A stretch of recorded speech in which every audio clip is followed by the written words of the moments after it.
12th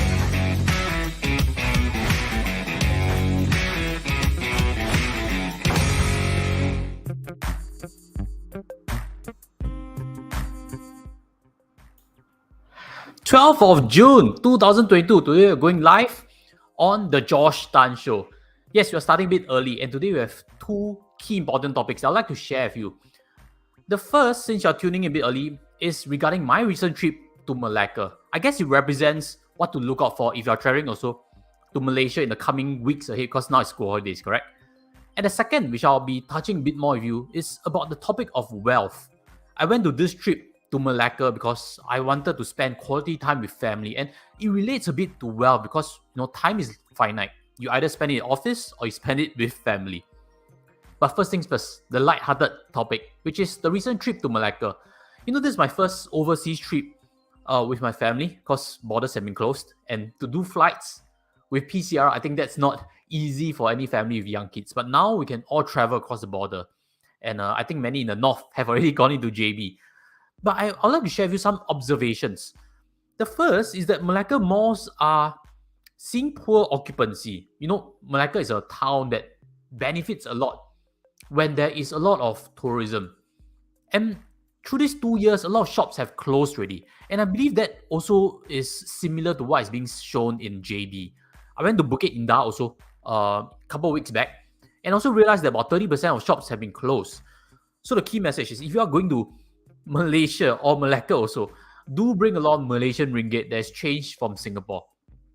In my previous trips, I've been to Melaka at least 10 times. I always go there and change money because the exchange rate is better. Maybe it's because the rental rate is cheaper, therefore they don't charge such big spread. Therefore, I usually go there and change my Malaysian ringgit to save on extra few dollars. But my suggestion is change your money here in Singapore. Go down to Mustafa, go down to Chinatown. Change it first before going, because what I saw is that all the money changes that I know at least 3 money changes there, all closed shop. So if you're going to JB and expecting to change Singapore dollars for Malaysian ringgit, you might get stuck like me. So how did I get out of my predicament back in Melaka? Because we were running out of cash. I brought some Malaysian ringgit, but we buy groceries and stuff, and we burn through the cash. So what happened is, I don't like use credit cards overseas because we know of problems such as people stealing the card and stuff, and you get all sorts of possible loopholes if the merchant overseas is not compliant. So what I did is, I tried to find money changes, couldn't find. I went to hotels to ask for exchange, also cannot find, because the hotels, they have been shut down for some time and they don't provide this service of exchanging money anymore. So the only solution that I could find, which is a reminder for my family actually, is to go to the ATM to draw out Malaysian ringgit. I don't know if you know or not.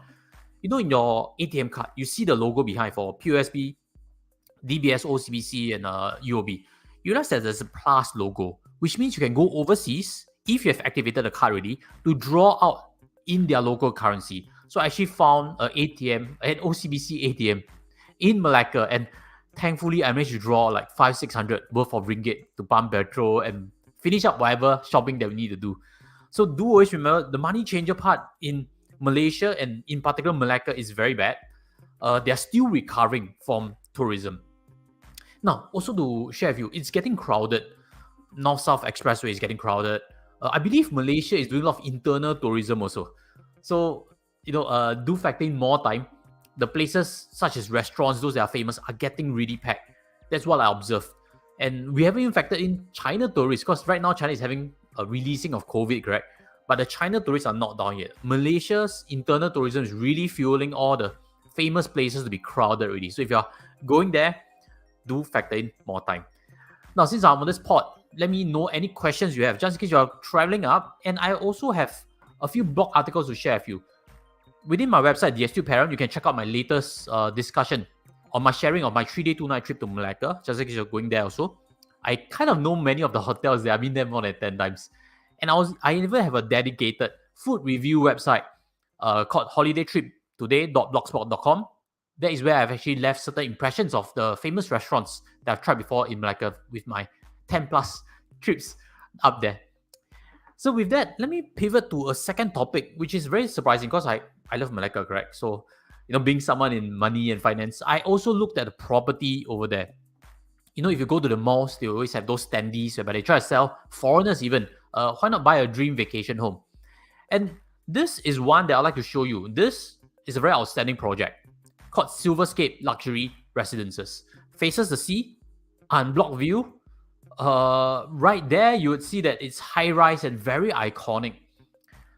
So right now, it's costing 280,000 ringgit. Not too expensive, right? If you convert to Sing dollar, it's like 80, 90,000, 90,000. Most Singaporeans can afford. But what I want to show you is something a bit more horrific. Take a look at this. This is the price chart over here for that project in particular. It's one of the better ones already. It goes to show that previous years, Melaka property that was selling to investors were paying up to 900 plus ringgit per square foot. But right now, it dropped all the way down to 500 per square foot already. Crazy decline, correct? This is one of the better projects. Can you imagine those that are a bit more old looking? Where are the investors going to have interest in? The city center is very inflated before COVID. A lot of speculation and foreign investors hoping to make profits from there. But with COVID really sucking out this bubble, you see that prices have dropped 40% easily. Not just that project. Another one which I've stayed, Airbnb, Atlantis Residence. You see also from 600 per square foot, now it's 450 ringgit per square foot. Converted Sing dollars, 150 only. But again, if you want to buy foreign investments, you got to know the landscape well. You got to know the supply and demand well. And I think it's only best for the sophisticated investors or those who know the local landscape well. For us, the price seems cheap, but if you go there, I'm not even sure how to make a profit from it. So I'm going to share with you my findings and to really get you to be more aware. In future, there may be some causes or advertisements to tell you buy foreign properties. Be very wary that you are not familiar with the landscape. What if something like this happens? Track record has been going up. Then one situation like COVID sucks out all the investor demand and boom, you've lost 40%. And the key part is we haven't even factored in the depreciation in Malaysian ringgit. So an investor who bought these two, as you can see in 2018, I think they've lost 50% with the exchange rate depreciation also. So very serious topic. If you want to invest overseas, be very savvy. But investing, traveling overseas, all these are regarding wealth. I wanted to discuss this topic on wealth. I spent the time, stop the YouTube, or pre-do a lot of work first so that I can travel. Because, wealth is something that is not the same as money. I think I would like to share more perspectives on that. Because when it comes to wealth, it's not really how much money you have in your bank account. In school days, we used to compete about grades. Or you got A, I got B+. Nowadays, in adulthood, especially if you're young, working adult, you might be drawn into that competition also. Salary, house, car, this kind of thing to represent wealth. No. Does someone who owns a $5 million property with a mortgage of 10, 20,000 with a big career cannot leave work, need to work 8 more years to just settle the mortgage? Are they more wealthy than, for example, myself, who doesn't earn that much and can go to Malaysia comfortably? Mortgage is relatively affordable according to income, and there's no mortgage stress. So wealth does not equals to money. I'd like to expand the topic because we have a lot of questions coming on this community to really depict how you can build your wealth properly. If you chase money, you chase bigger and bigger representations of money, whether it's your bank account, the car you drive, or the mortgage, you would realize that you'll be stuck in this rat race. Because who's wealthier? Wealth is not trying to one-up someone else. This friend of yours bought a big house, you need to buy a big house. This sibling of yours bought a big car, you need to buy a big car. Wealth is not about one-upping someone else. Wealth is also not about looking good. Or I travel to Switzerland, or high income, travel to Switzerland, I travel to Malaysia. Wealth is not about looking good. Needless to say, that includes luxury spending also. Bags, expensive gifts to spouses. I see the bit on Facebook. Because when we look good, we can flaunt that on Instagram, on Facebook. Wealth is not about that. If you really want to be wealthy, join this thinking of being a financial minimalist and investing properly, being very frugal. You can get wealth very easily. Wealth is not about status. You need to be here, you need to participate in that, or be seen with that group. And last but not least, wealth is not about doing what everybody else is doing. Sending kids to expensive private schools, having one mate or two mates even, staying a condo, luxurious condo. Wealth is not doing what everybody's trying to do. Upgrade. If you want to be wealthy, I think the school has not taught us enough. That's why I brought up this discussion and spend the time to pick up any questions you may have. If you're watching this and listening to this on the podcast after the stream, leave your questions below on what you've been through or what you would like to hear to build your own wealth journey. I can try to help you answer from there. And I also feel that not many people understand that money does not equal wealth. They chase money, and all they do is just to build on more and more lifestyle and mortgage to represent that level of wealth, and they're stuck in that rat race. So again, you can be earning $20,000 a month, and you're still stuck in the rat race.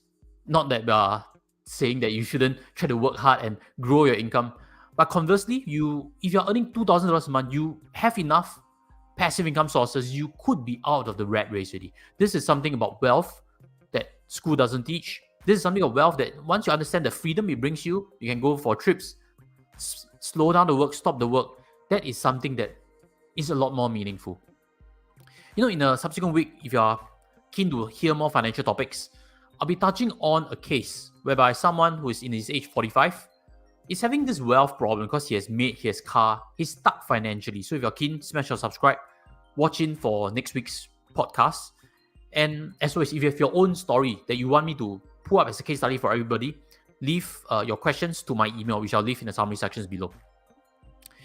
Now, in conclusion, let me show you something. This is something to be avoided. Chasing money and then expanding your life. Because wealth is about having the relationships, having the enough money to get yourself financially free. And if you focus on the absolute amount of money, you might get stuck. You might compensate on the happiness that you are forsaking.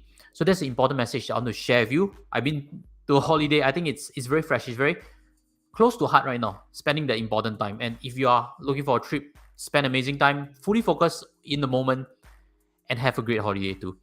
With that, I'll sign off. If you have any questions, leave in the comment sections below. See you in the next week's podcast. Take care as always. Goodbye.